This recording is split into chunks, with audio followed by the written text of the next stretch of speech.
कभी सोचा है एक ऐसी दुनिया के बारे में जो वक्त की धूल में कहीं गुम हो गई?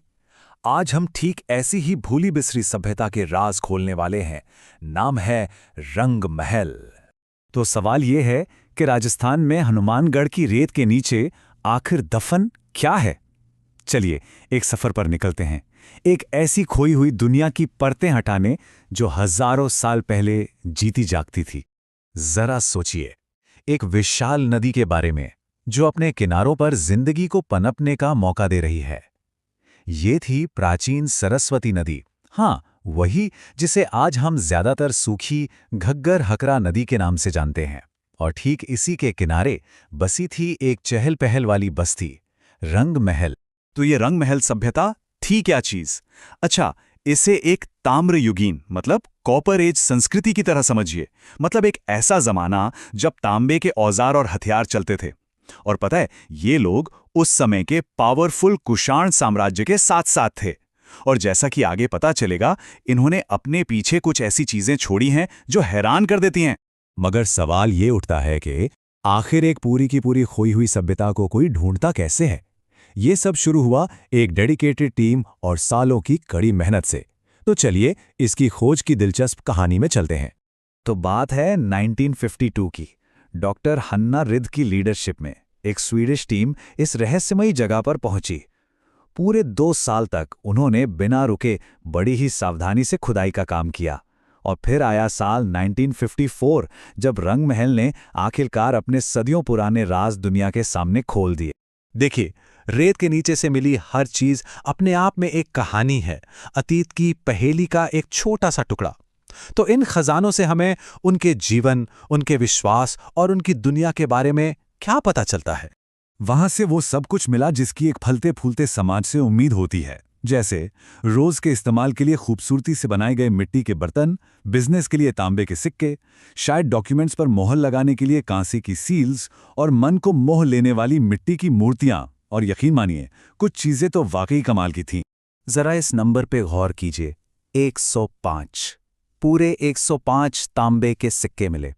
ये सिक्के सिर्फ शक्तिशाली कुषाणों के दौर के ही नहीं, बल्कि उनसे भी पहले के हैं। इनमें कुछ तो शुरुआती पंचमार्क सिक्के भी थे, जिन पर अलग अलग सिंबल की मोहर होती थी। ये बात साफ दिखाती है कि उनकी इकोनॉमी काफी अच्छी थी। अब जरा इनके मिट्टी के बर्तनों की कारीगरी देखिए। अरे ये कोई मामूली कटोरी नहीं थे, ये चाक पर बने थे, एकदम पतले और इतने चिकने कि यकीन ना हो। और ऊपर से अक्सर एक सुंदर सा लाल या गुलाबी रंग चढ़ा होता था। कुछ डिजाइन तो जैसे कि ये टोंटीदार घड़े और घंटे के शेप वाले बर्तन, वो तो बस यहीं की खासियत थे। इससे पता चलता है कि वहां के कारीगर कितने माहिर थे। और अब एक ऐसी चीज जो सचमुच कमाल की है। यहां से ब्राह्मी लिपि में लिखी हुई 2 कांसे की मोहरें मिली। ये एक बहुत बड़ी खोज थी। ये इस बात का पक्का सबूत है कि रंग महल के लोग सिर्फ किसान या कुम्हार ही नहीं थे, वो पढ़े लिखे थे और शायद बिजनेस और राजकाज के लिए एक लिखने पढ़ने वाली भाषा का इस्तेमाल करते थे। लेकिन शायद जितने भी चीजें मिलीं, उनमें सबसे ज्यादा दिल को छू लेने वाली ये छोटी सी मिट्टी की मूर्ति है। इसमें एक गुरु, एक टीचर अपने शिष्य के साथ बैठे हैं।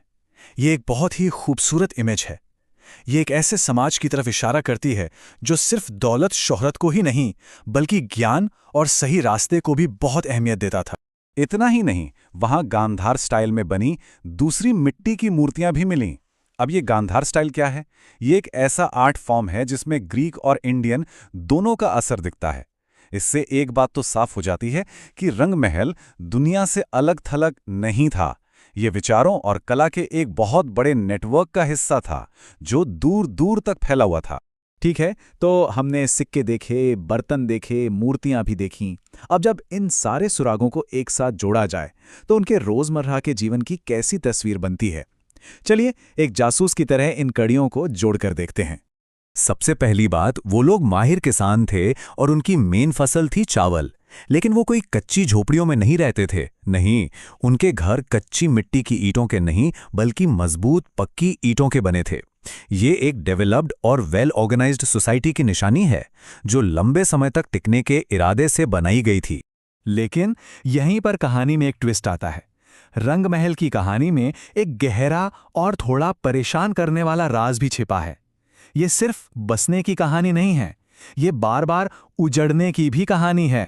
आर्कियोलॉजिस्ट्स को कुछ ऐसा मिला जिसने उन्हें चौंका दिया। ये बस्ती सिर्फ एक बार नहीं बसाई गई थी, इसे 3 अलग अलग बार बसाया गया था, और तीनों ही बार इसे पूरी तरह से छोड़ दिया गया। और यहीं से उठता है सबसे बड़ा सवाल, आखिर ऐसी क्या वजह हो सकती है जो लोगों को एक फलते फूलते शहर को बार बार छोड़ने पर मजबूर कर दे? क्या नदी ने अपना रास्ता बदल लिया था, या किसी ने हमला किया था, या वजह कुछ और ही थी? यही है रंग महल का सबसे बड़ा रहस्य, एक ऐसा सवाल जो आज भी इतिहास की रेत में गूंज रहा है। अगर आपको ये वीडियो पसंद आ रहा है तो ज़रूर एक लाइक कर दीजिए। आपका एक लाइक हमें और बेहतर वीडियो बनाने के लिए मोटिवेट करता है। अगर आपने अभी तक चैनल को सब्सक्राइब नहीं किया है तो अभी कर लीजिए और साथ में बेल आइकन दबाइए ताकि जब भी नया वीडियो आए आप सबसे पहले देख सकें। वीडियो को अपने दोस्तों के साथ शेयर करना मत भूलिए, और अगर आप हमारे साथ टेलीग्राम और व्हाट्सएप ग्रुप में जुड़ना चाहते हैं तो नीचे डिस्क्रिप्शन में दिए गए लिंक पर क्लिक करें। वहां आपको अपडेट्स, नोट्स और खास कंटेंट सबसे पहले मिलेगा।